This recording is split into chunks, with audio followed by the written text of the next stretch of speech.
I do want to look at the last batch of episodes. We come back, obviously, to an episode that it's called Last Holiday. And so it feels weighted for your characters as their last holiday, not just with us, but maybe their last holiday ever. Where am I?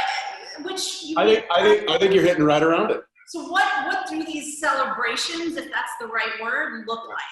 In hindsight, I think we'll almost see that episode not only as an homage to the holidays that the boys get to go through and had to miss, but even like the bunker that's become their home. So it's a chance for the boys to kind of enjoy this home that's given them so much, and to sort of go like, all right, let's toot our own horns for just a second. You still got to get back to work, but let's go ahead and take a moment to go like it's like the last breath you take before you're about to do your final sprint or something. And so it's kind of a strangely it's kind of a serendipitous welcome back to the final 7 episodes, because it sort of is a chance of like, all right, everybody take a deep breath. Let's laugh a little bit. Let's see the boys kind of allow someone to give them some praise, and let's get work to do. Yeah, it is a little celebratory. I think it's probably one of those rare moments in the course of the show where we get to see the boys kind of kick their shoes off, cheers, and say job well done. But in true Supernatural fashion, it doesn't last long. Right. And we got to get back to work. There was an idea you had, maybe you and Jared both, but had for a fun standalone episode that you wouldn't necessarily write, but wanted to say to the writers, hey, maybe consider this? Jared, myself, and Richard Spate, Jr., we went back and forth. We actually have a text thread that was just spitballing ideas. And we called it Naked Supernatural.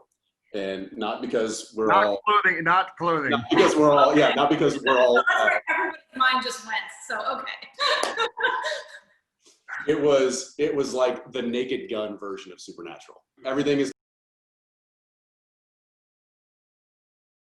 that we could possibly fathom. It was going to be that version of an episode of Supernatural. I'd come back to shoot it. I tell you what, if they write it and improve it. Oh yeah. And we have some pretty good ideas. I'll have to go through and find them and tell you the next time we talk. But there were enough good ideas that we all thought were like, if this wasn't the final season of the show, this would be made an episode. I know they made me laugh out loud reading. Oh, yeah.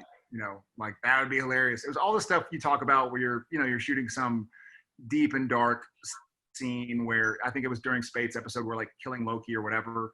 And it's like, wouldn't this be funny if blah, blah, blah, blah, blah, blah. And sure enough, we'd all bust out laughing and they'd be like, okay, and get to your marks. You're like, oh shit. We did and I believe this was one of the ideas that we had, and we actually did it as a goof, and it'll probably be on the last episode's blooper reel. But there's a big battle scene, and in rehearsal, or no, it was on camera. Jared literally just looks at me and just like gives me the nod, and I didn't really even know what that meant until he immediately just went, like, oh, we're going super slow-mo. And we did the entire fight in super, super slow-mo, and the crew members are just falling over, folded laughing. And it was, But one of the things about doing stunt fights on camera is that if you fight at the same speed you would fight in real life, you can't see anything. And nothing. We have things called like quarter speed, half speed. It's like, that's a little fast also. Do a quarter speed. We're like, okay. And so we do quarter speed, and they're like, slow down a little bit further. And so I just looked at Jensen and I was like, he knows. And so sure enough. Now, fun fact for you on that, there was, I forget what episode it was, where Sam and Dean are fighting each other in the Men of Letters, and Dean throws Sam off the balcony. That particular fight scene, the camera guy couldn't get over just because of the way the set was situated. Yeah. To where my punch was not selling, as it didn't look like it was hitting him. There was air. And so I said, okay, I was like, watch this. And I actually slowed it down and literally connected with Jared, and he goes, "Wah!" And then they just sped it up in post. So it looks like I actually hit him.